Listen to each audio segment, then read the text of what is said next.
मैं रमेश बिधूड़ी जी को कहना चाहूंगी, मेरे पिताजी जिंदगी भर शिक्षक रहे। उन्होंने दिल्ली के हजारों गरीब लोअर मिडिल क्लास परिवार से आने वाले बच्चों को पढ़ाया। आज वो 80 साल के हो गए हैं। वो इतने बीमार रहते हैं कि बिना सहारे के चल नहीं पाते हैं।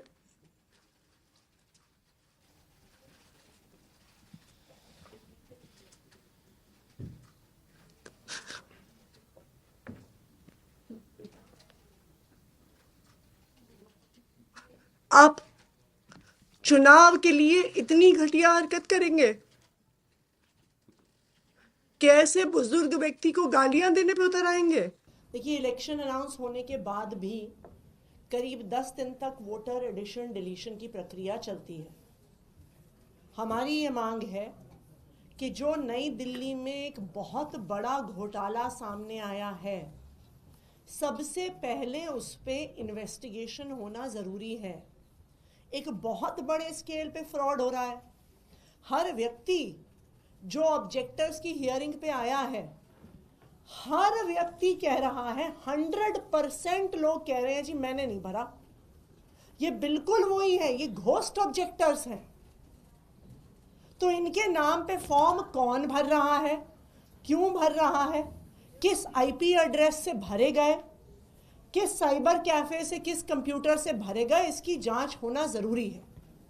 दूसरी बात, जब तक ये जांच नहीं होती है, इन ऑब्जेक्टर्स की ऑब्जेक्शन के आधार पर इस पूरी प्रक्रिया पर रोक लगाई जाए।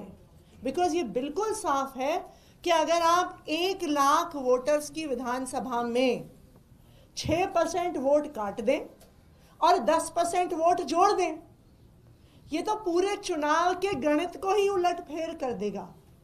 तो ये बिल्कुल क्लियर कट कॉन्स्पिरेसी है अरविंद केजरीवाल जी के चुनाव में हेर फेर करने की, और इसीलिए हमने चीफ इलेक्शन कमिश्नर से इसके लिए समय मांगा है। आपसे 2 सवाल है। क्या इस मामले को आप लोग कोर्ट भी ले जा सकते हैं? क्या ये आपके पास ऑप्शन है? क्योंकि अब जो फाइनल लिस्ट है जो मतदाताओं की, वो जारी हो रही है। दूसरा सवाल आपसे रिलेटेड है, क्योंकि कालका जी के जो प्रत्याशी बीजेपी ने बनाए हैं, उन्होंने कल जिस तरीके की टिप्पणी की है उसको आपने भी सुना होगा।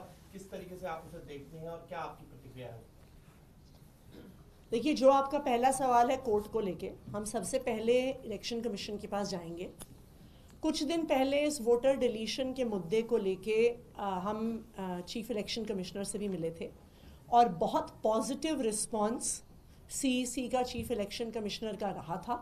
और उन्होंने उसके बाद ये आदेश पारित किए थे कि किसी भी वोटर डिलीशन की जब फील्ड वेरिफिकेशन होती है तो सब पार्टी के प्रतिनिधियों को बताया जाएगा और वो चुनाव अधिकारियों के साथ इंस्पेक्शन के लिए जाएंगे। उन्होंने दूसरा भी एक आदेश पारित किया था कि अगर किसी भी बूथ से 2% से ज़्यादा वोट काटे जा रहे हों, या अगर कोई एक व्यक्ति 5 से ज़्यादा ऑब्जेक्शन लगा रहा हो, तो जो भी ईआरओ है वो खुद जाकर पर्सनली उसको फिजिकली वेरीफाई करेगा। तो हम चीफ इलेक्शन कमिश्नर के जो इंटरवेंशंस थे उनसे बहुत संतुष्ट थे, क्योंकि उन्होंने भी लोकतंत्र को बचाने के लिए आदेश दिए। अभी भी हमने उनसे समय मांगा है कि हम उनको इस पूरे वोटर घोटाले के बारे में बताएंगे, और हमें उम्मीद है कि कोर्ट जाने की ज़रूरत नहीं पड़ेगी। इलेक्शन कमीशन द्वारा ही इस इन्वेस्टिगेशन को शुरू किया जाएगा। ये दूसरा सवाल रमेश बिधूड़ी के बयान पे मैं रमेश बिधूड़ी जी को कहना चाहूँगी, मेरे पिताजी जिंदगी भर शिक्षक रहे। उन्होंने दिल्ली के हजारों गरीब लोअर मिडिल क्लास परिवार से आने वाले बच्चों को पढ़ाया। आज वो 80 साल के हो गए हैं।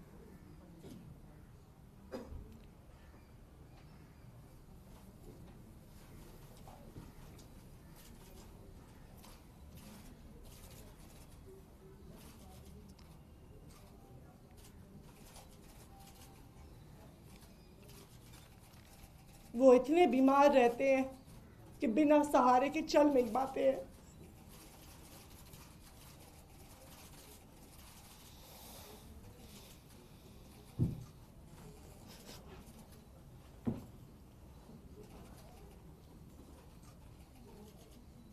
आप चुनाव के लिए इतनी घटिया हरकत करेंगे कि ऐसे बुजुर्ग व्यक्ति को गालियां देने पे उतर आएंगे?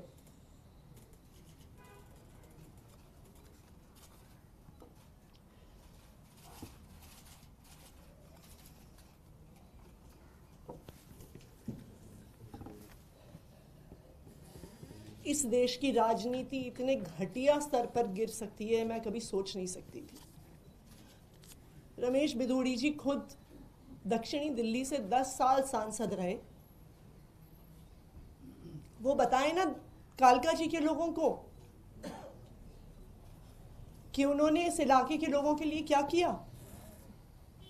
वो दिखाएं ना कि जो उनका 10 साल का काम था वो मेरे 5 साल के विधायक के काम से बहुत बेहतर था। उसके आधार पर वोट मांगे। कहें कि अगर आतिशी ने 1 सड़क बनवाई तो मैंने 10 सड़कें बनवाई। आतिशी ने अगर 100 सीसीटीवी कैमरा लगवाए तो मैंने 1000 सीसीटीवी कैमरा लगवाए। आतिशी ने अगर 1000 लाइटें लगवाई तो मैंने 5000 लाइटें लगवाई। अपने काम पर वोट मांगे। मेरे बुजुर्ग पिताजी को गालियां देके वोट मांग रहे हैं वो। ये बहुत दुख की बात है।